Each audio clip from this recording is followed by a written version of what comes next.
ସମସ୍ତଙ୍କୁ ADS knowledge ପଏଣ୍ଟରେ ସ୍ୱାଗତ ସହ ମୁଁ ଆପଣଙ୍କର ପ୍ରିୟ ଡିକେ ସାର୍। ଦେଖନ୍ତୁ ପିଲାମାନେ, ଆଜି 29/10/2025ର ସିବିଟି ମୋଡରେ ହୋଇଥିବା ଆର୍ଆଇ, ଏଆର୍ଆଇ, ଅମିନ୍, ଆଇସିଡିଏସ୍, ଏସ୍ଏଫ୍ଏସ୍ର ଅଲ୍ ସିଫ୍ଟର କ୍ୱେଶ୍ଚନ୍ ଆନ୍ସରକୁ ଆନାଲିସିସ୍ କରିବା। ଆନାଲିସିସ୍ କରିବା ପୂର୍ବରୁ ଯେଉଁମାନେ ନୂଆ କରିକି ଆସିଛନ୍ତି ସେମାନେ ଚ୍ୟାନେଲଟିକୁ ସବସ୍କ୍ରାଇବ୍ କରିବା ସହିତ ବେଲ୍ ଆଇକନ୍ର ଅଲ୍ ନୋଟିଫିକେସନ୍ ଅନ୍ କରିଦେବେ, କାହିଁକି ନା ମୁଁ ପ୍ରତ୍ୟେକ ଦିନ ଏଇ ଟାଇପ୍ର ସିଫ୍ଟ ୱାଇଜ୍ କ୍ୱେଶ୍ଚନ୍ ଆନ୍ସରକୁ ଆନାଲିସିସ୍ କରିଥାଏ, ଯାହାଫଳରେ ସିଧାସଳଖ ଆପଣମାନଙ୍କର ମୋବାଇଲକୁ ନୋଟିଫିକେସନ୍ଟିଏ ଚାଲିଯିବ। ବୁଝିହେଲା ନା ପିଲାମାନେ? ତେଣୁକରି କିଛି ଅସୁବିଧା ହେବ ନାହିଁ, ଡରିବାର କିଛି ନାହିଁ ପିଲାମାନେ। ବୁଝିହେଲା? ଚାଲନ୍ତୁ ବିଳମ୍ବ ନ କରି ଆରମ୍ଭ କରିବା। ଓକେ, ନମ୍ବର 1 କ୍ୱେଶ୍ଚନ୍ସ ଆପଣମାନଙ୍କ ପାଇଁ। Who was the brand ambassador of newly ଫର୍ମଡ Telangana state? ପିଲାମାନେ ମନେ ରଖନ୍ତୁ, ତେଲେଙ୍ଗାନା ଷ୍ଟେଟ୍ଟି ଆପଣମାନଙ୍କର 2 ଜୁନ୍ 2014 ମସିହାରେ କ'ଣ ହେଇଥିଲା? ଏଷ୍ଟାବ୍ଲିଶଡ ହେଇଥିଲା ବା ନୂଆ କରିକି ତିଆରି ହେଇଥିଲା। କାହା ପାଖରୁ ସେପାରେଟ୍ ହେଇକି? ଆନ୍ଧ୍ରପ୍ରଦେଶ ପାଖରୁ। ଇଏ ଥିଲା ଆପଣମାନଙ୍କର ବେସିକ୍ କନସେପ୍ଟ। ଦେଖନ୍ତୁ ଏବେ ଜାଣିବା ଏହି ପ୍ରଶ୍ନକୁ। ଏହି ପ୍ରଶ୍ନରେ କ'ଣ ପଚାରିଛି ନା, ତେଲେଙ୍ଗାନା ଯେତେବେଳକୁ ନୂଆ କରିକି ତିଆରି ହେଲା ସେତେବେଳକୁ ସେହି ସମୟରେ ତାର ବ୍ରାଣ୍ଡ ଆମ୍ବାସଡର କିଏ ଥିଲେ? ହେଲା, ତେଣୁକରି ୟାର ବ୍ରାଣ୍ଡ ଆମ୍ବାସଡର ଥିଲେ ସାନିଆ ମିର୍ଜା। ମନେ ରଖନ୍ତୁ, ଟେନିସ୍ ପ୍ଲେୟାର, ସିଏ ଜଣେ ୱାର୍ଲଡ କ୍ଲାସ୍ ଟେନିସ୍ ପ୍ଲେୟାର। ଆପଣମାନେ ସମସ୍ତେ ଜାଣିଛନ୍ତି ସାନିଆ ମିର୍ଜା ସିଏ ଥିଲେ ତେଲେଙ୍ଗାନା ଷ୍ଟେଟ୍ର ଆମ୍ବାସଡର। ଇଏ ଥିଲା ଏହି କ୍ୱେଶ୍ଚନର ସଠିକ୍ ଉତ୍ତର। କିନ୍ତୁ ଆଗାମୀ ସିଫ୍ଟରେ ଆପଣମାନଙ୍କର କ'ଣ ପଚାରିବ ଦେଖନ୍ତୁ ନା, ୱାଇଲ୍ଡ ଲାଇଫ୍ ଟ୍ରଷ୍ଟ ଅଫ୍ ଇଣ୍ଡିଆର ବ୍ରାଣ୍ଡ ଆମ୍ବାସଡର କିଏ ଅଛନ୍ତି? ଏହାର ସଠିକ୍ ଉତ୍ତର ହେଇଯିବ ଦିଆ ମିର୍ଜା। ମନେ ରଖିବେ, ସିଏ ମଧ୍ୟ ସେଇ ହାଇଦ୍ରାବାଦ ସହରର ଜଣେ ସେଲିବ୍ରିଟି ବା ଜଣେ ଆକ୍ଟ୍ରେସ୍। ୟାଙ୍କୁ ମଧ୍ୟ ଆପଣମାନେ ଜାଣିଥିବେ। ହେଲା ପିଲାମାନେ, ଆମେ ଆଉ ଟିକେ ଏକ୍ସଟ୍ରା ଫ୍ୟାକ୍ଟ ଜାଣିବା। ସିକିମ୍ ଗଭର୍ଣ୍ଣମେଣ୍ଟର ବ୍ରାଣ୍ଡ ଆମ୍ବାସଡର ହେଉଛନ୍ତି AR ରହମନ। ଆପଣମାନେ ଜାଣିଥିବେ, ଇଏ ହେଉଛନ୍ତି ଜଣେ ମ୍ୟୁଜିକ୍ ଡାଇରେକ୍ଟର। ଦେନ୍ ଆମେ ଦେଖିବା ଅରୁଣାଚଳ ପ୍ରଦେଶର ଟୁରିଜିମର ବ୍ରାଣ୍ଡ ଆମ୍ବାସଡର କିଏ ଅଛନ୍ତି? ସେ ହେଉଛନ୍ତି ଆମର ଜନ୍ ଆବ୍ରାହିମ। ଆପଣମାନେ ଜାଣିଛନ୍ତି। ଦେନ୍ ଆମେ ଦେଖିବା ମାଲଦ୍ୱୀପର ଯେଉଁ ଗ୍ଲୋବାଲ ଟୁରିଜିମର ବ୍ରାଣ୍ଡ ଆମ୍ବାସଡର କିଏ ଅଛନ୍ତି? ସେ ହେଉଛନ୍ତି ଆମର କ୍ୟାଟ୍ରିନା କ୍ୟାଫ୍। ବୁଝିପାରିଲେ? ତେଣୁକରି ତା ରିଲେଟେଡର ପ୍ରଶ୍ନ ଆମକୁ ନିଶ୍ଚୟ ଜାଣିବାକୁ ଦରକାର, ଯାହାଫଳରେ ଅନ୍ୟାନ୍ୟ ଏକ୍ଜାମ କିମ୍ବା ତା ପରବର୍ତ୍ତୀରେ ଯେଉଁ ଏକ୍ଜାମ ରହିଛି ସେଥିରେ ମଧ୍ୟ ଆପଣମାନଙ୍କର କାମରେ ଆସିବ। ବୁଝିହେଲା ପିଲାମାନେ? ତେଣୁକରି କିଛି ଅସୁବିଧା ହେବନି। ଏଇ ଟାଇପ୍ର ଆମେ ଡିଟେଲ ଆନାଲିସିସ୍ କରିକିରି ପରବର୍ତ୍ତୀ ପ୍ରଶ୍ନକୁ ଯିବା। ଓକେ, ନେକ୍ସଟ ନମ୍ବର 2 କ'ଣ କହୁଛି ନା, dengue is caused by dash viruses. ଦେଖନ୍ତୁ ପିଲାମାନେ, ଡେଙ୍ଗୁ ଗୋଟେ ଭୂତାଣୁ ଜନିତ ରୋଗ। এইটা ମଧ୍ୟ ଆପଣମାନଙ୍କୁ ଜାଣିବା ଦରକାର। ବୁଝିହେଲା? ଅପସନରେ ଦେଇପାରେ ଆପଣମାନଙ୍କର ଡେଙ୍ଗୁ କେଉଁ ଟାଇପ୍ର ଏକ ଡିଜିଜ୍ ନା, virus, bacteria, protozoa, non of the above, ଏଇ ଟାଇପ୍ର କିଛି ଆସିପାରେ। ତେଣୁକରି ଆପଣମାନଙ୍କୁ ଜାଣିବା ଦରକାର ଭାଇରାଲ ଡିଜିଜ୍ କେଉଁ କେଉଁଗୁଡ଼ା, ବ୍ୟାକ୍ଟେରିଆଲ ଏବଂ ପ୍ରୋଟୋଜୋଆନ୍ ଦ୍ୱାରା କେଉଁ କେଉଁ ଡିଜିଜ୍ ଗୁଡ଼ା ସ୍ପ୍ରେଡ୍ ହେଉଛନ୍ତି ତାଙ୍କୁ ଜାଣିବା ଦରକାର। ଫଙ୍ଗସ୍ ଦ୍ୱାରା କେଉଁ କେଉଁ ଡିଜିଜ୍ ସ୍ପ୍ରେଡ୍ ହେଉଛି ତାକୁ ଜାଣିବା ଦରକାର। ବୁଝିହେଲା? ତେଣୁକରି ମୁଁ ଏଇ ଚ୍ୟାନେଲର ପ୍ଲେଲିଷ୍ଟରେ ଡିଟେଲ ଡିଜିଜ୍ ରିଲେଟେଡର କ୍ୱେଶ୍ଚନକୁ ମୁଁ ଆନାଲିସିସ୍ କରିଥିଲି। ତାର ସବୁ ଭିଡ଼ିଓ ଗୋଟେ ପ୍ଲେଲିଷ୍ଟ ରଖିଛି, ଆଉ ସେଇ ପ୍ଲେଲିଷ୍ଟର ଲିଙ୍କ୍ ଆପଣମାନଙ୍କର ଡେସ୍କ୍ରିପସନ୍ ବକ୍ସରେ ରହିଛି। ନିଶ୍ଚୟ ଯାଇକି ଦେଖିବେ। ଆପଣମାନଙ୍କର ହେପାଟାଇଟିସ୍ ହେଲା, ତା ସହିତ ଆପଣମାନଙ୍କର ହ୍ୟୁମାନ୍ ପାପିଲୋମା ଭାଇରସ୍ ହେଲା, ବା ଯେକୌଣସି ଆପଣମାନଙ୍କର ଡିଜିଜ୍ ସବୁ ଆସୁଛି, ଯକ୍ଷ୍ମା ହେଲା, ତାର ମଧ୍ୟ ମୁଁ ଆପଣମାନଙ୍କୁ ଡିଟେଲ ଆଲୋଚନା କରିଥିଲି। ସେ ଭିଡ଼ିଓ ମଧ୍ୟ ରହିଛି। ତେଣୁକରି ଡିଜିଜ୍ ରିଲେଟେଡର କ୍ୱେଶ୍ଚନ୍ସ ଆଗାମୀ ସିଫ୍ଟମାନଙ୍କରେ ନିଶ୍ଚୟ ଆସିବ। ବୁଝିହେଲା? ତେଣୁକରି ଡେଙ୍ଗୁଟି ଆପଣମାନଙ୍କର ଡେଙ୍ଗୁ ଭାଇରସ୍ ବା ଡେଙ୍ଗୁ ଭୂତାଣୁ ଜନିତ ରୋଗ।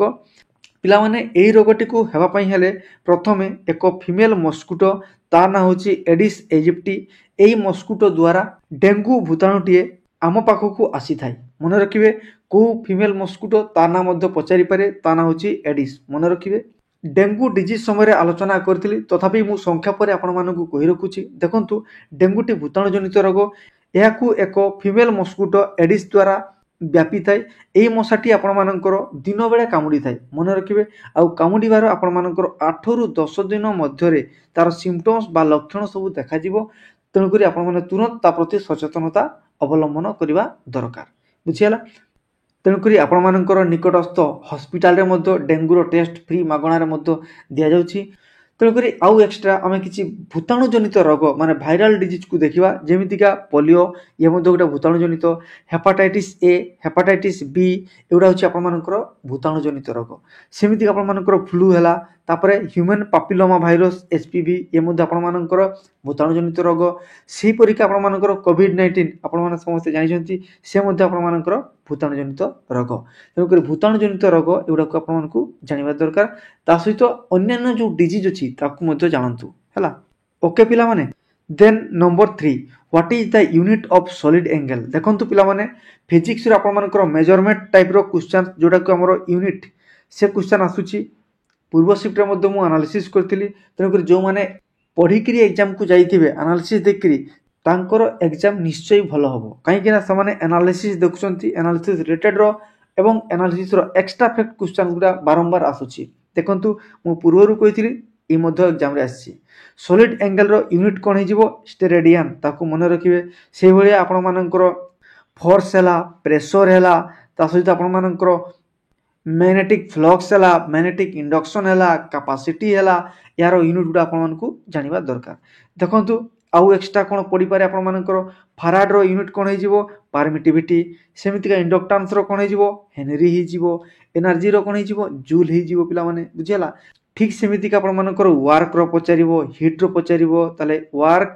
हीट आउ एनर्जी यार यूनिट कोन हिजिवो जूल हिजिवो बुझियला तेणु करी यूनिट रिलेटेड रो क्वेश्चंस को आपण माने प्रैक्टिस करंतु देन एग्जाम आपण मानकर निश्चय भलो भाबे हबो ओके तापरे देखिबा नंबर 4 कोन कहूची the two countries which are connected by Maitri Setu bridge बहुत इंपोर्टेंट पिला माने मैत्री सेतु ब्रिज गोटे पुलटिए सेही पुलटिए को दुईटी देश को संजोग करूची बुझियला तेणु करी यार सठिक उत्तर आपण मानकर ऑप्शन रे रहितिला India Nepal India Bhutan India Bangladesh India Sri Lanka ए टाइप आपण मानकर ऑप्शन रे रहितिला तेणु करी यार सठिक उत्तर आपण मानकर इंडिया एंड बांग्लादेश ये थिला आपण मानकर सठिक उत्तर किंतु आगामी परीक्षा किंबा आगामी सीट मानकरे आपण मानकर कोन पचारिबो मैत्री सेतु ब्रिज को नदी रे अवस्थित देखंतु मैत्री सेतु ब्रिज आपण मानकर फेनी नदी गोटे अछि आपण मानकर से फेनी नदी रे ए ब्रिज टी रहिछि से ब्रिज आपण मानकर बोथ इंडिया आउ बांग्लादेश रो बॉर्डर शेयर करि थाए बुझियला फेनी नदी रो ए जो ब्रिज सेटा को राज्य रे अछि मते पचारि पारे तेनु करी आपण मानकर बहुत इंपोर्टेंट राज्य त्रिपुरा से त्रिपुरा राज्य रे आपण मानकर मैत्री सेतुटी रही फेनी नदी रे बुझेला तेणुक त्रिपुरा देकरी बांग्लादेश को एंटर करथिबा गोटे नदी फेनी से नदी रो गोटे ब्रिज होची मैत्री सेतु ब्रिज सेही क्वेश्चन टी आपण मानकू पचारिछि पूरा क्लियर पिला माने हला काहे कि क्वेश्चन रे आस्तिला काहे कि ना आपण मानकर प्रिय प्रधानमंत्री नरेंद्र मोदी एवं बांग्लादेश रो प्रिय प्रधानमंत्री शेख हसीना आपण मानकर मार्च मास 2021 मसिया रे ताकू कोन करथिले इनागुरेशन करथिले बा पब्लिक पई ओपन कर देइथिले बुझियला पूरा क्लियर पिला माने चलंतु परवर्ती प्रश्न को देखिबा हला आपण मानकर नंबर 5 क्वेश्चंस कोन कहूची the smaller satellite deployed by Russia's Cosmos 2558 is being called dash बहुत इंपोर्टेंट क्वेश्चन पिला माने आपण माननको पई रूसिया रो गोटे कॉस्मोस जो सैटेलाइट टे रहितिला आपण मानकर से सैटेलाइट रो अन्य नाम कोन बा से सैटेलाइट रो नाम कोन देखंतु कॉस्मोस 2558 यार अन्य नाम होउची आपण मानकर 2025-089C मन रखियो पिला माने जदि आपण मानकर 8 ऑप्शन रे नथिबो ताले आउ ऑप्शन रे कोन थाई पारे ना ऑब्जेक्ट सी बुझियला ता माने ए जो सैटेलाइट को डिप्लॉय कराइतिला तारो ना होउची आपण मानकर 2025 गोटे आउट होची ऑब्जेक्ट सी बुझि पारले तनो जोटा ऑप्शन रे थिबो ताकू आपण माने टिक करिवे हला आउ एक्स्ट्रा फैक्ट जानी रखंतु आपण मानकर कॉस्मोस 2558 एटा को प्रकार सैटेलाइट एटा आपण मानकर एंटी सैटेलाइट बुझियला ता माने से अन्य देशर सैटेलाइट को डिस्ट्रॉय करिवो बा ताकू अटैक करिवो सेही टाइप रो आपण मानकर मिसाइल टी बहुत इंपोर्टेंट बुझियला पिला माने हो चलंतु परवर्ती प्रश्न को देखिबा number 6 on which date is world humanitarian day observed every year प्रत्येक वर्ष आपण मानकर वर्ल्ड ह्यूमैनिटेरियन डे पालन करा जाय सेटा केबे पालन करा जाय यार सठिक उत्तर हे जे आपण मानकर 19 अगस्त तेणु प्रत्येक वर्ष अगस्त मास 19 तारिख रे आपण मानकर वर्ल्ड ह्यूमैनिटेरियन डे पालन करा जाय ठीक सेही परिका आपण मानकर यूएन डे केबे पालन करा जाय ता सहित अन्य वर्ल्ड डे इंटरनेशनल डे को आपण निश्चय भाबरे जानतु कहीं ना प्रत्येक शिफ्ट रे आपण मानकर डेज डेट रो क्वेश्चन आसुची तेणु करी डिस्क्रिप्शन बॉक्स रे मु लिंक रखि दिछि डेज आउ डेट रो वीडियो जोटा कि मु पूर्व आलोचना करथिली निश्चय ता भीतर क्वेश्चन सब पाई जिवे बुझ पाले तेणुक से वीडियो को निश्चय देखंतु आ नोट करंतु okay then number 7 crowned Miss Universe India 2025 and will represent India at the 74th Miss Universe in Thailand ପିଲାମାନେ ଏହି ପ୍ରଶ୍ନରେ ହିଁ ବହୁତ କିଛି ପ୍ରଶ୍ନ ପାଇଯିବା। କେମିତି ଦେଖନ୍ତୁ ନା 2025 ମସିହାରେ ଯେଉଁ ମିସ୍ ୟୁନିଭର୍ସ ହେଇଥିଲେ ଯିଏ ସିଏ କ'ଣ କରିଥିଲେ ନା ମିସ୍ ୟୁନିଭର୍ସ ପାଇଁ ମଧ୍ୟ ରିପ୍ରେଜେଣ୍ଟ କରିଥିଲେ ଇଣ୍ଡିଆ ତରଫରୁ। ସେଇଟା କେଉଁଠି ହେଇଥିଲା ଏଇଟା ଆପଣମାନଙ୍କୁ ପଚାରିବ। ତାହେଲେ ତାର ସଠିକ ଉତ୍ତର କ'ଣ ହେଇଯିବ ନା ଥାଇଲାଣ୍ଡ ହେଇଯିବ। ବୁଝିଗଲା। କେତେ ତମ ହେଇଥିଲା ପଚାରିବ ତାହେଲେ ଆପଣମାନଙ୍କର ହେଇଯିବ 74। ବୁଝିଗଲା। ତେଣୁକରି ଏହି କ୍ୱେଶ୍ଚନ୍ ହିଁ ଆପଣମାନଙ୍କର ଆଉ କ୍ୱେଶ୍ଚନ୍ ତିଆରି ହେଇପାରିବ। ଓକେ, ଦେନ୍ ବର୍ତ୍ତମାନ ଦେଖିବା ଏହି ପ୍ରଶ୍ନର ଉତ୍ତର। ତାହେଲେ ଏହାର ସଠିକ ଉତ୍ତର ହେଇଯିବ ମୋନିକା ବିଶ୍ୱକର୍ମା। ପିଲାମାନେ ଆମ ଭାରତର ଜୟପୁର ଏକ ସହର ଯେଉଁଟାକି ଆପଣମାନଙ୍କର ରାଜସ୍ଥାନ ରାଜ୍ୟରେ ଅବସ୍ଥିତ। ସେଇଠିକାର ଜଣେ ସୁନ୍ଦରୀ ଯିଏକି ଆମର ମିସ୍ ୟୁନିଭର୍ସ ହେଇଛନ୍ତି, ଯାହାଙ୍କୁ 74th ମିସ୍ ୟୁନିଭର୍ସ ଯେଉଁଟାକି ଥାଇଲାଣ୍ଡରେ ହେଇଥିଲା 2025 ମସିହାରେ ତାଙ୍କୁ ସମ୍ମାନିତ କରାଯାଇଛି। ବୁଝିଗଲା। ତେଣୁକରି ତା ରିଲେଟେଡ୍ର କ୍ୱେଶ୍ଚନ୍ ବହୁତ ଇମ୍ପୋର୍ଟାଣ୍ଟ ଆପଣମାନଙ୍କର। ଓକେ, ଦେନ୍ ଆମେ ଦେଖିବା 8 ନମ୍ବର ପ୍ରଶ୍ନକୁ। କ'ଣ କହୁଛି? When did Veer Surendra Sai first declare his revolt against the British regime. ତାମାନେ ବ୍ରିଟିଶ ଶାସନ ସମୟରେ ସିଏ କ'ଣ କରିଥିଲେ? ଏକ ବିଦ୍ରୋହ କରିଥିଲେ। କିଏ ଥିଲେ?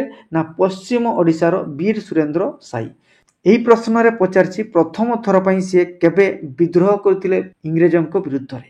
ବୁଝିଗଲା। ତାହେଲେ ବୀର ସୁରେନ୍ଦ୍ର ସାଇ ପ୍ରଥମ ଥର ପାଇଁ 1827 ମସିହାରେ ଇଂରେଜ ବିରୁଦ୍ଧରେ କ'ଣ କରିଥିଲେ? ବିଦ୍ରୋହ କରିଥିଲେ। ପିଲାମାନେ ଆପଣମାନଙ୍କର ଓଡ଼ିଶାର ଫେମସ୍ ପର୍ସନାଲିଟି ବୀର ସୁରେନ୍ଦ୍ର ସାଇ ସ୍ୱାଧୀନତା ସଂଗ୍ରାମୀ ବହୁତ ଇମ୍ପୋର୍ଟାଣ୍ଟ। ତେଣୁକରି ତା ବିଷୟରେ ଆମକୁ ଜାଣିବା ଦରକାର। ଦେଖନ୍ତୁ ସଂକ୍ଷେପରେ ମୁଁ କହି ରଖୁଛି, ତାଙ୍କୁ ଆମର ଲାୟନ ଅଫ୍ ସମ୍ବଲପୁର ମଧ୍ୟ କୁହନ୍ତି। Who is known as lion of Sambalpur? ତାହେଲେ ଆପଣମାନଙ୍କର ସଠିକ ଉତ୍ତର ହେଇଯିବ ବୀର ସୁରେନ୍ଦ୍ର ସାଇ। ସେ ଥିଲେ ଆମର ସମ୍ବଲପୁରର ଜମିଦାର। ବୁଝିଗଲା। ତେଣୁକରି ସେ ଯେହେତୁ ଇଂରେଜମାନଙ୍କ ବିରୁଦ୍ଧରେ ସଂଗ୍ରାମ କଲେ ବା ଇଂରେଜମାନଙ୍କ ବିରୁଦ୍ଧରେ ବିଦ୍ରୋହ କଲେ, ତାଙ୍କୁ ବହୁତ ବର୍ଷ କାରାଦଣ୍ଡ ଭୋଗିବା ପାଇଁ ପଡ଼ିଥିଲା ପିଲାମାନେ।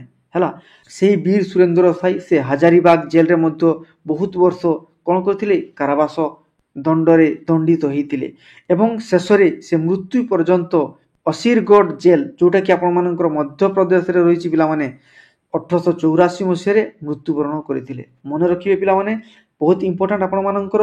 କ'ଣ ପଚାରିବ ନା ବୀର ସୁରେନ୍ଦ୍ର ସାଇ କେଉଁ ରାଜ୍ୟରେ ମୃତ୍ୟୁବରଣ କରିଥିଲେ? ବର୍ତ୍ତମାନ ସେଇଟା ଆପଣମାନଙ୍କର ମଧ୍ୟପ୍ରଦେଶ ରାଜ୍ୟରେ ପଡ଼ୁଛି। କେଉଁ କିଲ୍ଲା ପଚାରେ ମାନେ କେଉଁ ଫୋର୍ଟ ପଚାରିବ ତାହେଲେ ଅସିରଗଡ଼ ଫୋର୍ଟ। କେଉଁ ଜେଲ୍ ପଚାରେ ତାହେଲେ ଅସିରଗଡ଼ ଜେଲ୍। ମନେ ରଖିବେ ଏଇଥିରେ କେବେ ମୃତ୍ୟୁବରଣ କରିଥିଲେ? 1884 ମସିହାରେ। ବହୁତ ଇମ୍ପୋର୍ଟାଣ୍ଟ ଆପଣମାନଙ୍କ ପାଇଁ ଫେମସ୍ ପର୍ସନାଲିଟି। ତେଣୁକରି ୟାଙ୍କ ନାଁରେ ଆପଣମାନଙ୍କର ସେଇଠି କଲେଜ, ବିଶ୍ୱବିଦ୍ୟାଳୟ ଏବଂ ବିଭିନ୍ନ ସଂସ୍ଥାର ମଧ୍ୟ ନାଁ ରହିଛି। ବୁଝିପାରିଲେ ପିଲାମାନେ? ଦେନ୍ ଆମେ ଚାଲିଯିବା ନମ୍ବର 9 ପ୍ରଶ୍ନକୁ। ନମ୍ବର 9 ପ୍ରଶ୍ନ ଆପଣମାନଙ୍କର କ'ଣ କହୁଛି ନା the first battle of Tarain was fought in the year dash. ପ୍ରଥମ ତ୍ରିରୋରୀ ଯୁଦ୍ଧ ଆମେ ଛୋଟିଆ ଥିଲାବେଳେ ପଢ଼ିଥିଲେ। କ'ଣ ପଢ଼ିଥିଲେ? ନା ପ୍ରଥମ ତ୍ରିରୋରୀ ଯୁଦ୍ଧ କେବେ ହୋଇଥିଲା? ପିଲାମାନେ ଏହାର ସଠିକ ଉତ୍ତର ହେଇଯିବ ଆପଣମାନଙ୍କର 1191 ଖ୍ରୀଷ୍ଟାବ୍ଦ। 1191ରେ ପ୍ରଥମ ତ୍ରିରୋରୀ ଯୁଦ୍ଧ ହୋଇଥିଲା। ଏ ଥିଲା ଏହାର ସଠିକ ଉତ୍ତର। କିନ୍ତୁ ଆଗାମୀ ପରୀକ୍ଷାରେ ଆପଣମାନଙ୍କର ଜାଣିବା ଦରକାର। କ'ଣ ଜାଣିବେ? ଦେଖନ୍ତୁ କାହା କାହା ମଧ୍ୟରେ ହୋଇଥିଲା। ଏହାର ସଠିକ ଉତ୍ତର ହେଇଯିବ ପୃଥ୍ୱୀରାଜ ଚୌହାନ, ଚୌହାନ ବଂଶର ରାଜା ପୃଥ୍ୱୀରାଜ ଚୌହାନ ଏବଂ ମହମ୍ମଦ ଘୋରୀ ଏହି ଦୁଇ ଜଣଙ୍କ ମଧ୍ୟରେ ହୋଇଥିଲା, ଯେଉଁଥିରେ ଆମର ପୃଥ୍ୱୀରାଜ ଚୌହାନ ୱିନ୍ କରିଥିଲେ ଏବଂ ମହମ୍ମଦ ଘୋରୀ ସେଥିରେ ପରାସ୍ତ ହୋଇଥିଲେ। ବୁଝିହେଲା। ଠିକ୍ ତାର ଗୋଟେ ବର୍ଷ ପରେ ମହମ୍ମଦ ଘୋରୀ ପୁଣି ଭାରତକୁ ଆକ୍ରମଣ କରିଥିଲେ ଜୟଚାନ୍ଦଙ୍କ ସପୋର୍ଟରେ। ମାନେ ଭାରତର ଆଉ ଜଣେ ରାଜା ଥିଲେ ଜୟଚାନ୍ଦ, ତାଙ୍କ ସପୋର୍ଟରେ ତାଙ୍କୁ ମିଶିକିରି ସେ କ'ଣ କରିଥିଲେ ନା ପୃଥ୍ୱୀରାଜ ଚୌହାନକୁ କୌଶଳରେ କ'ଣ କରିଥିଲେ ନା ବନ୍ଦୀ କରିଥିଲେ। ସେଇ ଯେଉଁ ଯୁଦ୍ଧ ହୋଇଥିଲା ସେଇ ଯୁଦ୍ଧଟିକୁ ଆମର ଦ୍ୱିତୀୟ ତ୍ରିରୋରୀ ଯୁଦ୍ଧ ବା ସେକେଣ୍ଡ ତରାଇନ୍ ବ୍ୟାଟେଲ୍ ମଧ୍ୟ କହନ୍ତି। ହେଲା, ସେଇଟା ଆମର ଠିକ୍ ତାର ଗୋଟେ ବର୍ଷ ପରେ ମାନେ 1192 ଖ୍ରୀଷ୍ଟାବ୍ଦରେ ସେକେଣ୍ଡ ବ୍ୟାଟେଲ୍ ଅଫ୍ ତରାଇନ୍ ହେଇଥିଲା, ଯେଉଁଥିରେ ମହମ୍ମଦ ଘୋରୀ ୱିନ୍ କରିଥିଲେ। ମନେ ରଖିବେ ପୃଥ୍ୱୀରାଜ ଚୌହାନ ସେଇ ଜାଗାରେ କ'ଣ ହେଇଥିଲେ ନା ଡିଫିଟ୍ ହେଇଥିଲେ ବା ପରାସ୍ତ ହେଇଥିଲେ। ବୁଝିହେଲା? ପୁରା କ୍ଲିଅର ପିଲାମାନେ। ଠିକ୍ ସେମିତି ଆପଣମାନଙ୍କର ଡିଫରେଣ୍ଟ ବ୍ୟାଟେଲ୍ ଗୁଡ଼ାକୁ ଜାଣିବା ଦରକାର।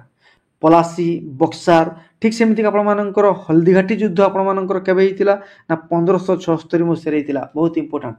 ହେଲା, ବୁଝିପାରିଲେ ପିଲାମାନେ? ନେକ୍ସଟ ଦେଖିବା ନମ୍ବର 10। କ'ଣ କହୁଛି? The total number of latitudes on the globe is dash. ତାମାନେ ଆମର ଗ୍ଲୋବରେ ଟୋଟାଲ ଲ୍ୟାଟିଟ୍ୟୁଡ୍ କେତେ ରହିଛି? ଟୋଟାଲ ଲ୍ୟାଟିଟ୍ୟୁଡ୍ ଆପଣମାନଙ୍କର 180ଟି ରହିଛି। ଏକ୍ସଟ୍ରା ଫ୍ୟାକ୍ଟ ଜାଣି ରଖନ୍ତୁ, ଟୋଟାଲ ଲଙ୍ଗିଟ୍ୟୁଡ୍ କେତୋଟି ଅଛି? 360ଟି ଅଛି। ମନେ ରଖିବେ ପିଲାମାନେ। है आउ इक्वेटर आपण मानकर ग्लोबर मध्य रही जार परिमाण 0 डिग्री या मन रखिए आउ पोल गुड़ा आपण मानकर सब 90 डिग्री रही है उपरटा आपण मानकर नॉर्थ रही है आउ तलटी आपण मानकर साउथ रही है नॉर्थ पोल आउ साउथ पोल मन रखिए है आपण मानकर ग्लोब रिलेटेड जियोग्राफी क्वेश्चन आसूची तेणुक तार नॉलेज आपण माने रखिया दरकार ओके देन नंबर 11 कौन कहूँ ना who was known as world's oldest marathon runner and the turban tornado बहुत इंपोर्टेंट पिला माने टर्बान टर्नाडो बहुत इंपोर्टेंट देखंतु जड़े वर्ल्ड रो सबुठारु वृद्ध व्यक्ति जे कि वर्ल्ड मैराथन को विन करथिले थरे नु से बहुत थर ए भलिया विन करथिले तांकु शॉर्टकट रे बा तांकु संक्षेप रे बा तारो निक नेम कोन कहवा जाय टर्बान टर्नाडो से किए तांको ना कोन एही प्रश्नटीए आपण माननकु पचारिथिला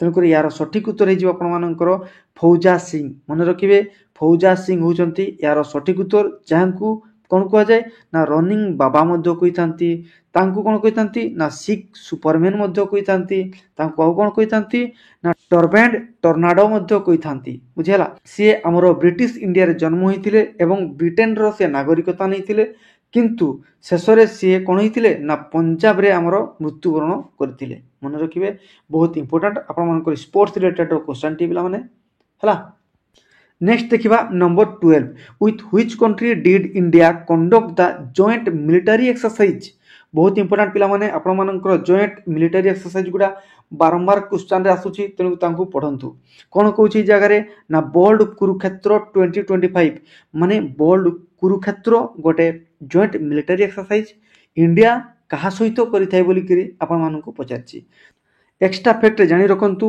ए जो आपण मानकर 2025 मसिया रे बोल्ड कुरुक्षेत्र को जगह रे हितिला जोधपुर रे हितिला पिला माने जोधपुर टी आपण मानकर राजस्थान राज्य रे अवस्थित याको मन रखिबे केते तम एडिशन एटा मते पचारि पारे ताले यार सठिक उत्तर हिजिवो 14 तम एडिशन ता माने 14 तम एडिशन 2025 मसिया रे बोल्ड कुरुक्षेत्र जो जॉइंट मिलिटरी एक्सरसाइज हितिला इंडिया सिंगापुर सहित सीटा आपण मानकर जोधपुर राजस्थान रे होइतिला बुझिपारे पिला माने पूरा क्लियर किसी असुविधा नहीं ये थिला आपण मानकर जीके सेक्शन जो माने एग्जाम दे सारी बा आगामी शिफ्ट आपण मानकर एग्जाम अछि से माने निश्चय भाव में आमर टेलीग्राम ग्रुप चैनल रे जॉइन करिवे जार लिंक डिस्क्रिप्शन बॉक्स रे रहिछि डीके सर ओडिशा ता सहित आमर official Telegram channel ADS knowledge point मध्ये जॉइन करिवे जा फल रे आमर विभिन्न प्रकार पीडीएफ एवं आपण मानकर नोट सब से जगह एवेलेबल रही तेणुक निश्चय जॉइन करूँ ता सहित अन्य जो आपर जीके रिलेटेड वीडियो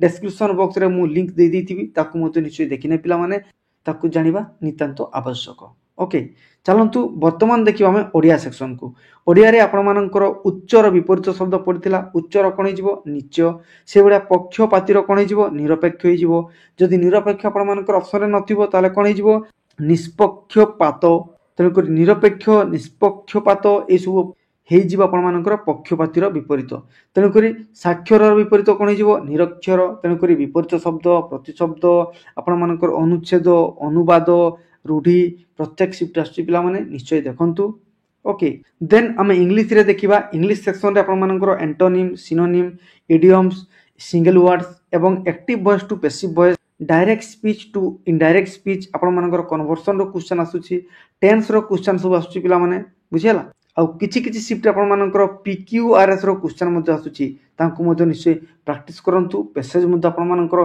बहुत इंपोर्टेंट से पैसेज रो मध्ये आपण मानकर एंटोनिम सिनोनिम सिंगल वर्ड एवं आपण मानकर पैसेज रो समरी कोन हेबो पैसेज रो हेडिंग कोन हेबो पैसेज रो आपण मानकर कंक्लूजन कोन हेबो ए सब क्वेश्चंस आपण मानकर पैसेज रिलेटेड रो आसुची हला तेणुक तांकु मध्ये प्रैक्टिस करिकरी जानतु हला देन आमे देखिबा रीजनिंग सेक्शन को रीजनिंग रे आपण मानकर ब्लड रिलेशन प्रत्येक शिफ्ट रे दुईटी क्वेश्चन आछि पिला माने सिटिंग अरेंजमेंट बहुत इंपोर्टेंट एई एग्जाम रो आपण मानकर फेवरेट क्वेश्चन होछि सिटिंग अरेंजमेंट प्रत्येक शिफ्ट रे चारोटी को शिफ्ट रे पांचटी क्वेश्चन मध्ये आसुछि तेणुक सिटिंग अरेंजमेंट आपण मानकर फेवरेट क्वेश्चन ता सहित सीरीज मध्ये आपण मानकर दुईटी क्वेश्चन आसुछि गोटे होछि आपण मानकर नंबर सीरीज आ गोटे होछि आपण मानकर अल्फाबेट सीरीज तेणुक series question important coding decoding रो क्वेश्चन मध्ये आसुछि ता सहित आपण मानकर सिलोगिज्म हला स्टेटमेंट कंक्लूजन ए क्वेश्चंस बारंबार आसुछि ताकू निश्चय देखंतु हला पूर्व शिफ्ट में आलोचना करी आपर सिंबल इंटरचेंज से सिंबल इंटरचेंज आपर क्वेश्चन बारंबार आसूँ